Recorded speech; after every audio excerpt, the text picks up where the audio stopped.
Okay, hello everyone, good morning all of you. जैसा कि आप लोग बहुत दिन से डिमांड कर रहे थे कि क्लास 10th का जो भी टॉपिक है हमारा फिजिक्स का, उसके लिए कुछ वीडियोस बनाया जाए, तो उसी को लेकर आज हम लोग लाइट जो है पहला चैप्टर क्लास 10th का, उसी को हम लोग पढ़ने जा रहे हैं। ओके, तो सबसे पहले देखिए हम लोग शुरू करेंगे। Our chapter is light.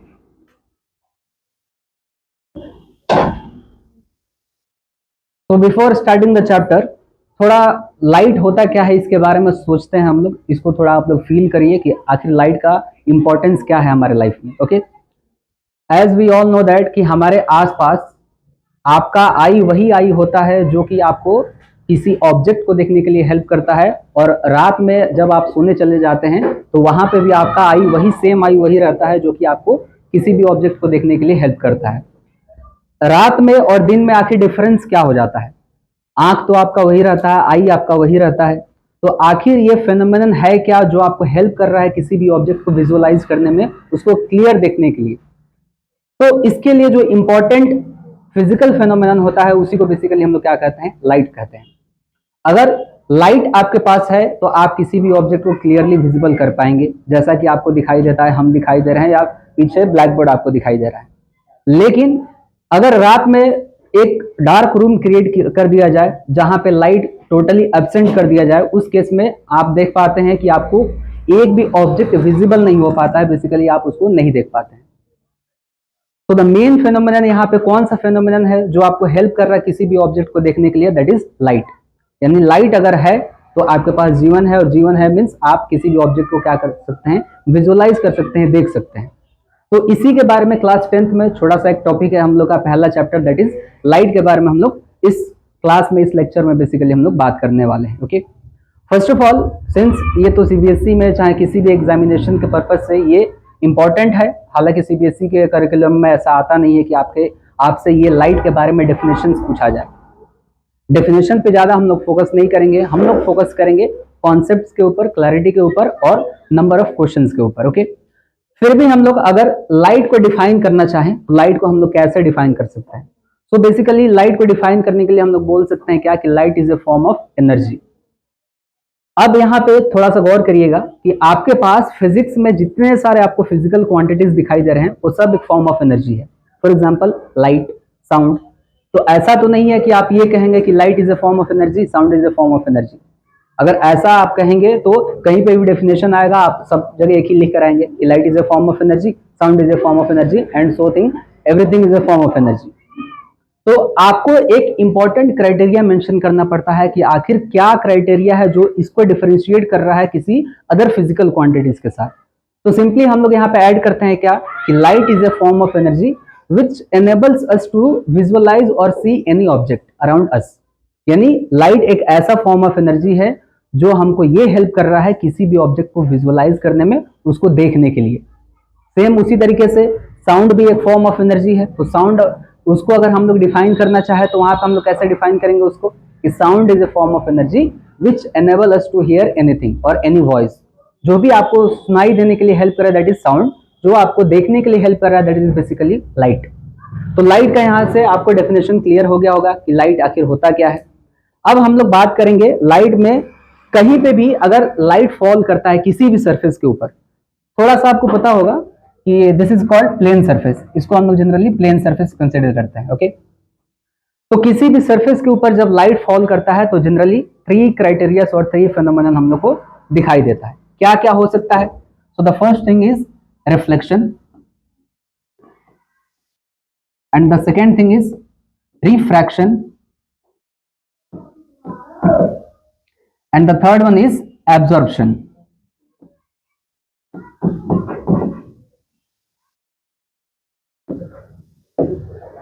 यानी लाइट किसी भी सरफेस पे अगर इंसिडेंट हो रहा है तो इंसिडेंट होने के बाद 3 क्राइटेरिया हम लोग को 3 फेनोमेनन दिखाई देता है। या तो रिफ्लेक्शन होगा एक फेनोमेनन, या तो रिफ्रैक्शन होगा, या फिर एब्जॉर्प्शन होगा।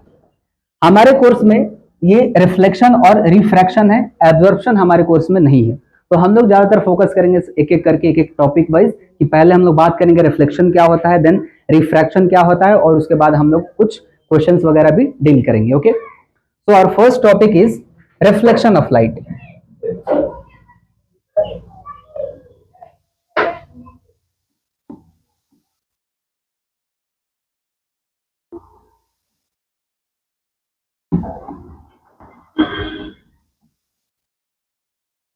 नाउ इतना बेसिक तो आपको पता होगा कि रिफ्लेक्शन आखिर होता क्या है, ऑलरेडी आप 7th 8th क्लास में पढ़ते हुए इसको आ रहे हैं।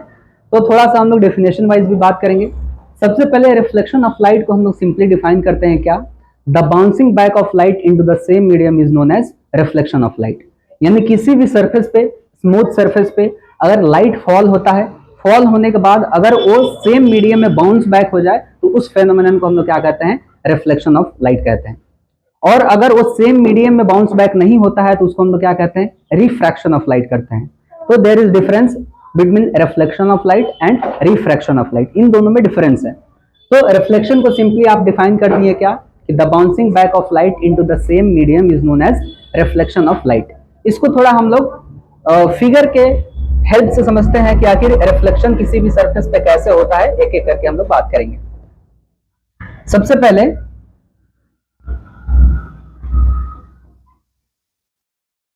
As you all know that कि इसको हम लोग प्लेन सरफेस कंसीडर करते हैं, और जनरली ये एक प्लेन मिरर का रिप्रेजेंटेशन है इन टर्म्स ऑफ ये जो लाइट चैप्टर हम लोग अभी पढ़ रहे हैं उसके टर्म्स में।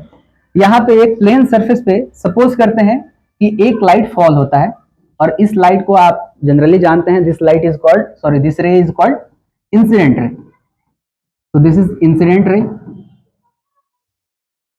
जैसे ही ये इंसिडेंट रे किसी भी एक स्मूथ सरफेस पे फॉल करता है, फॉल करने के बाद देखिए यहाँ पे एक सरफेस इसका बैक साइड क्या है, कोटेड है। देयरफॉर ये जो लाइट यहाँ पे इंसिडेंट हुआ है ये क्या करेगा, फॉल हो जाने के बाद यहाँ से ये सेम मीडियम में क्या हो जाएगा, बाउंस बैक हो जाएगा। तो यहाँ पे इस पॉइंट से सपोज कर लेते हैं कि इस डायरेक्शन में ये लाइट जो है ये बाउंस बैक हो गया।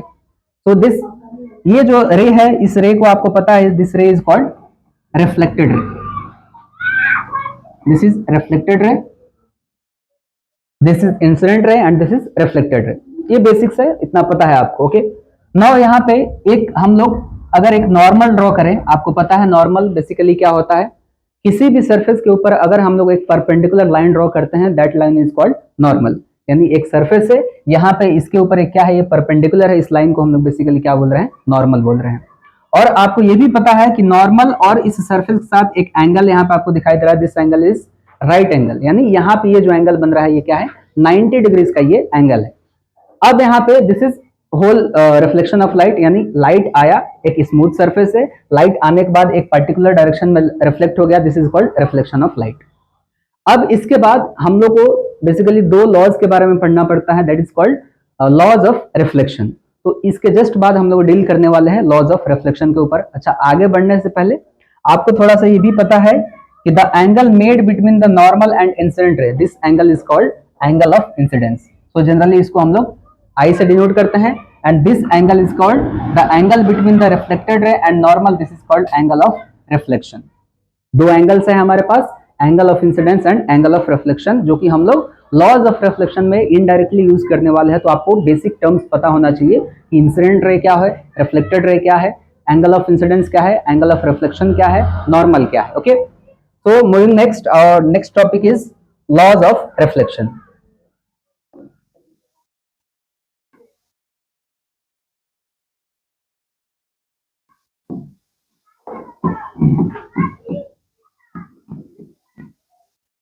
So basically we have mainly two laws of reflection. The first law is that the angle of incidence is always equals to angle of reflection.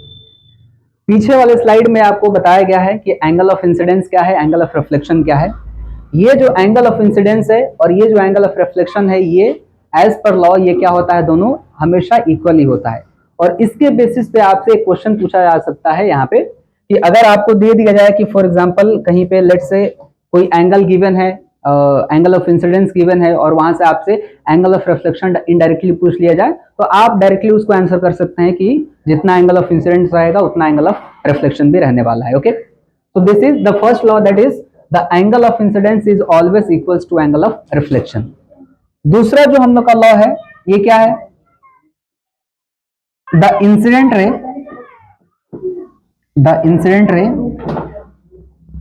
and normal and reflected ray lies in the same plane.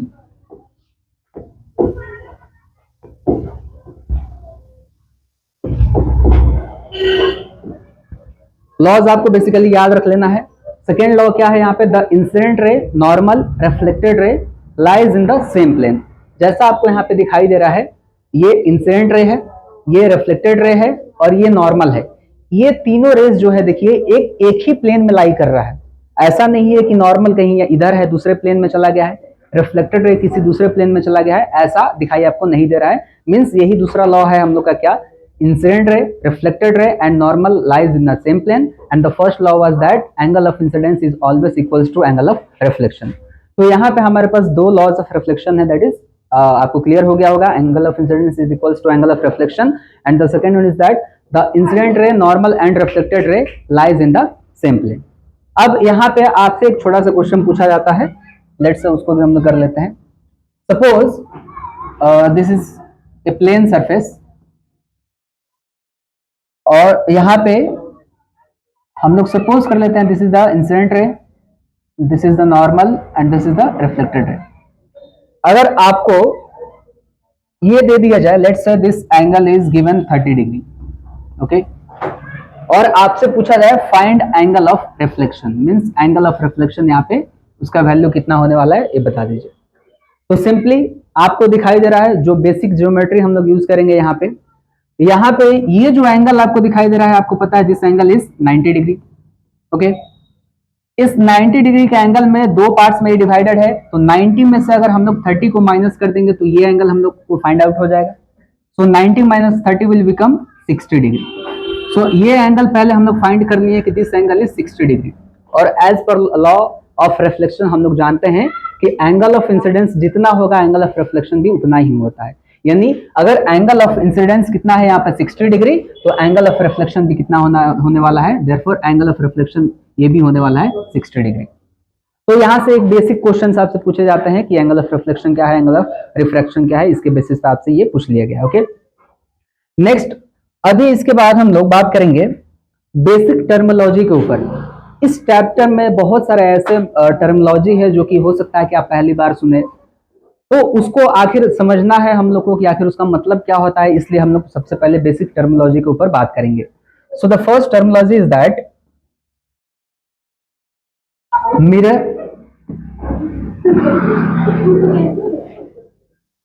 And this is I. यहां पे दो words हम लोग लिखे हैं, mirror and I. अगर आपसे पूछा जाए कि क्या एक मिरर और एक आई सेम होता है, तो ये देखने के लिए फिजिकली तो आप कहेंगे कि नहीं ये सेम नहीं होता है, लेकिन अगर आपको एक रीजन दिया जाए, ये आपसे बोला जाए कि मिरर बेसिकली क्या करता है, मिरर लाइट को रिफ्लेक्ट करता है और जिसमें आप अपना चेहरा देखते हैं, ओके। और आई क्या करता है, आई का भी फंक्शन वही है, आई आपको हेल्प कर रहा है किसी भी ऑब्जेक्ट को देखने के लिए, तो दोनों का काम तो लगभग सिमिलर ही हुआ। तो उस एंगल से हो सकता है कि आपका आंसर चेंज हो जाए और आप कहें कि नहीं मिरर और आई दोनों सेम होता है, लेकिन एक्चुअली में मिरर और आई सेम नहीं होते हैं। कैसे नहीं होते हैं, तो मिरर देखिए, मिरर बेसिकली एक ऑब्जेक्ट है जो कि 100% ऑफ लाइट को क्या करता है, नियरली 100% ऑफ लाइट को क्या करता है, वो रिफ्लेक्ट कर देता है, एब्जॉर्ब भी कर लेता है, रिफ्लेक्ट भी कर देता है। लेकिन आई हमारा ऐसा बिहेव नहीं करता है।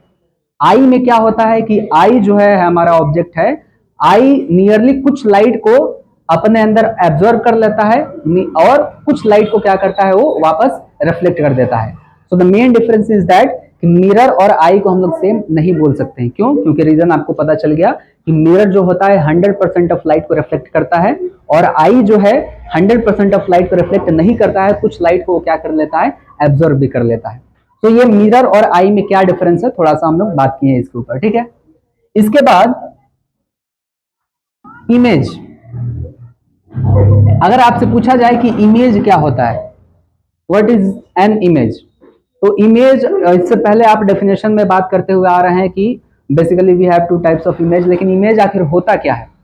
So in the terms of optics, और यहाँ पे जो लाइट हम लोग का चैप्टर है उसके बेसिस पे अगर हम लोग बात करें, तो इमेज बेसिकली, इमेज को डिफाइन करने के लिए हम लोग ये बोल सकते हैं व्हेन टू और more than two reflected rays, two और more than two, two or more than two, when two or more than two reflected rays meet at a point, then their image is formed। जब दो या दो से अधिक raise किसी भी point पे मीट करते हैं तो वहीं पे इमेज का फॉर्मेशन होता है और बेसिकली उसी को हम लोग क्या कहते हैं, इमेज कहते हैं। आपके आंखों में जो ये ब्लैक बोर्ड हम दिखाई दे रहे हैं दैट इज एन इमेज, और ये इमेज कैसे बना है, जब दो या दो से minimum requirement is 2 and maximum वो अप टू इनफाइनाइट कितना भी हो सकता है। आप इनफैक्ट आप जो भी मोबाइल फोन में कैमराज में जो भी इमेज हम लोग लेते हैं that is also made up of more than 2 और 2 रिफ्लेक्टेड रेज। तो इमेज को सिंपली डिफाइन करने के लिए हम लोग क्या बोल सकते हैं, when 2 or more than 2 reflected rays meet at a point then their image is formed। वहां पे क्या होता है, इमेज का फॉर्मेशन होता है। अब हम लोग जानते हैं we are going to talk about types of images. So basically we know that we have mainly two types of images. कौन कौन से इमेजेस है हमारे पास, the first one is the real image and the second one is virtual image. एक एक करके हम लोग बात करेंगे डिटेल में कि रियल इमेज और वर्चुअल इमेज में डिफरेंस क्या होता है। ओके, सबसे पहले रियल इमेज। रियल इमेज को सिंपली डिफाइन करने के लिए हम लोग डिफाइन करते हैं कि those images which can be obtained on screen they are called real images. लेकिन इसको और डिफाइन करने के लिए